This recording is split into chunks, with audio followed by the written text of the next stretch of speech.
Welcome to the Radio Vault Mystery Theater. I am the keeper of the vault. Tonight, we talk about how we learn to survive and how some of us thrive. But as to thrive in most things, we fall short in others. Such unique experiences can be caused by unseen forces, such as emotions, urges, or actions. Who knows where they spawn? Perhaps you do. Your story tonight is the essence. Act 1. Frank Madsen was a man who lived in fear and quiet desperation. He was painfully shy and lived on the edge of town next to a wooded area by a pond. He worked as a kind of shade tree mechanic. His life was very modest, even though his dreams were larger than life. He was forced to charge more for his services as the upgrades in vehicles needed more expensive equipment. His customers had all come to him via word of mouth, though many customers took advantage of his inability to stand firm on pricing, and he often lost money. He begins talking to himself as he works on a client's vehicle. Just tighten. God damn it. God, I need to get this done. I'm losing enough on this one. Next time, I'm going to stand up and tell her no. I am firm on the price. I don't care if it means my reputation changes and I lose some customers. I have to stop losing money. Hello? Hello, Frank. This is Barbara. I need my car.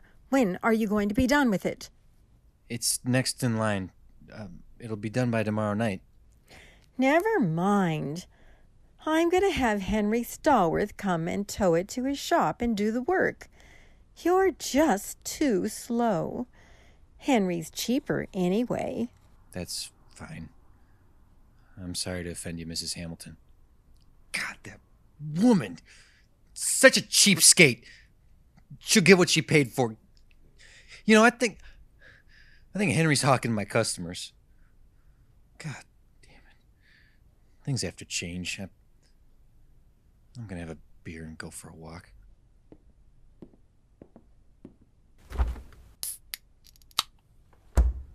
As night began to fall, Frank walks through the dry leaves of the wooded area and takes a big, deep breath. I always knew she was gonna go with the cheapest price. I don't need a customer like that anyway. Mr. Stallworth and me need to have a discussion. He's got to stop trying to steal my customers. I'll go over there tomorrow and I'm gonna talk to him.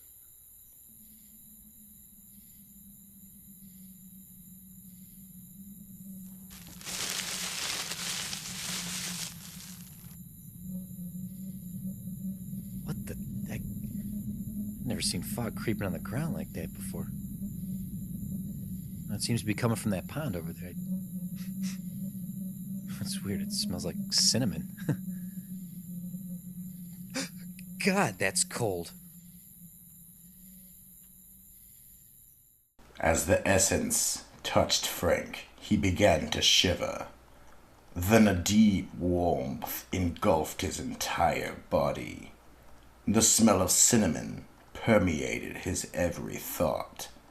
The death and birth of new thoughts start to arise. And then the lights went out. End of Act 1. Now, Act 2. The night was still young, and the first night of the full moon shone brightly over the evening. Barbara Hamilton sat in her living room watching TV. While she was knitting, she heard a knock at the door.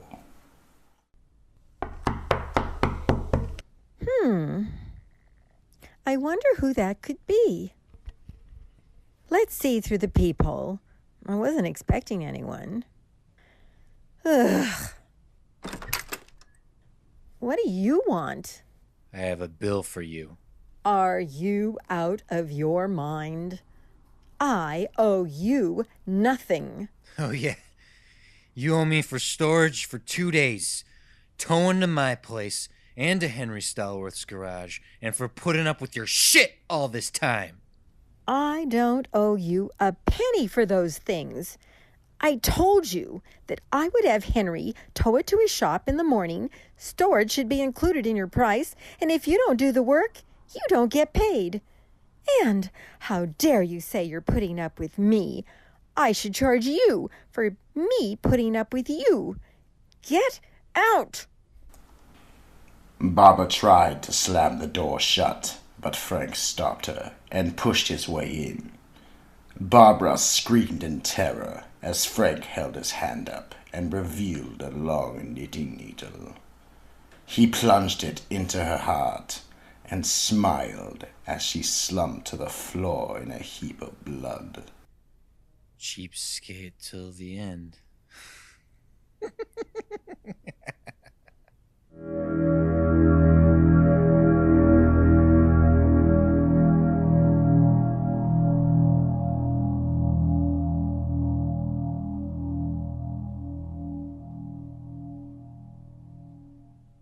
The next morning, Frank woke up in the woods. It was as if he just blinked his eyes. He looked around, confused, and remembered that he had to take Barbara Hamilton's car to Henry Stallworth's place and have a talk with him. Would he have the guts to confront Henry? Oh, wow. What the hell? Oh, God, was that only one beer? Oh, must be coming down with something.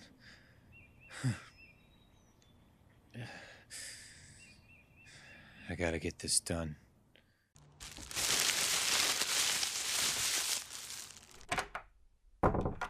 As Frank showered, a smell of cinnamon washes over him. A smile came over his face as he prepared to see Henry Stallworth. His painfully shy nature was gone now. End of Act 2. And now, a word from our sponsor.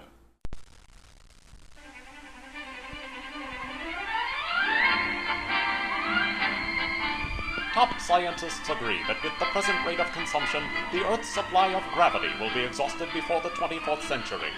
As man struggles to discover cheaper alternatives, we need your help. Please, conserve gravity. Follow these simple suggestions. 1. Walk with a light step. Carry helium balloons if possible. 2. Use tape, magnets, or glue instead of paperweights. 3. Give up skiing and skydiving for more horizontal sports like curling. 4. Avoid showers. Take baths instead. 5. Don't hang all your clothes in the closet. Keep them in one big pile. And 6. Stop flipping pancakes.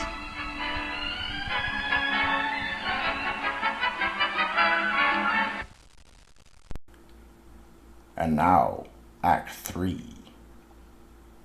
As Frank was hooking up Barbara's car to his towing rig, Henry pulled up with his truck. Frank walked over and began to speak.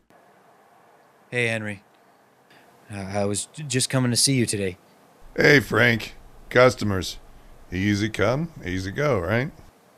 Easier when someone's hawking your customers. What are you trying to say, Frank? If you were half the businessman I am, you wouldn't have to worry about that. Your customers are easy pickings. You have no idea what you're talking about. Hamilton changed her mind. You moron. I don't believe you. I'm gonna call her right now. Huh, voicemail. Well, I'm just gonna head over there right now and talk to her. No problem. I'll see you in a bit.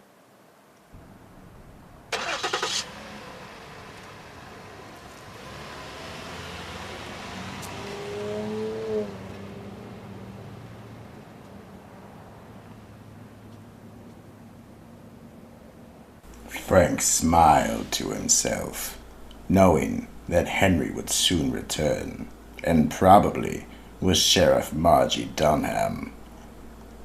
As dusk came, the second night of the full moon was clearly visible, and Frank walked out in the woods and inhaled deeply the smell of cinnamon on the cool, crisp night. He could see the lights of the sheriff's car as her and Henry pull up the driveway. Frank Madsen, this is Sheriff Dunham. I'm here to ask you a couple of questions. Hey, Sheriff. I'm out by the pond. I'll be out in a minute. No, why don't you stay where you're at? We'll come to you. Hi, Margie. Hey, Henry. What'd that old cheapskate tell you? Jeez, Frank, you know the answer to that. Easy does it, Frank. We're just here to talk. All right. Do you smell it? It smells like cinnamon. I know that smell. It's the essence. And the essence has called me to do its work. And now we will become part of it. Watch your feet.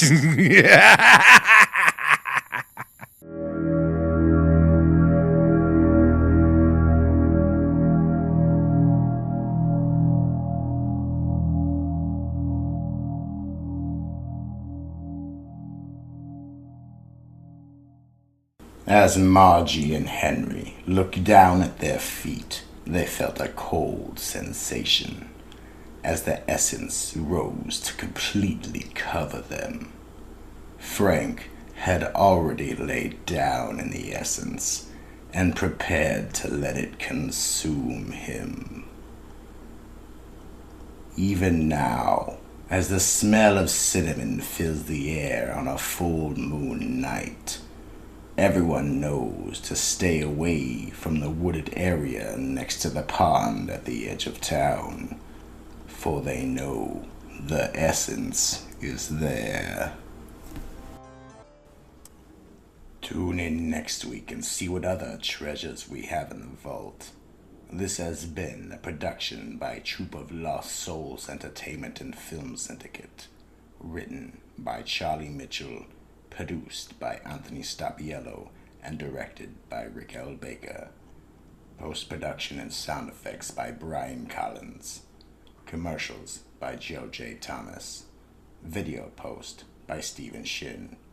The cast was played by T.C. DeWitt as Frank Madsen, J. Anthony McCarthy as Henry Stallworth, Joycelyn Liu as Barbara Hamilton, Contessa Porton as Margie Dunham, and I am Trevor Bates, your psychotic storyteller and keeper of the vault.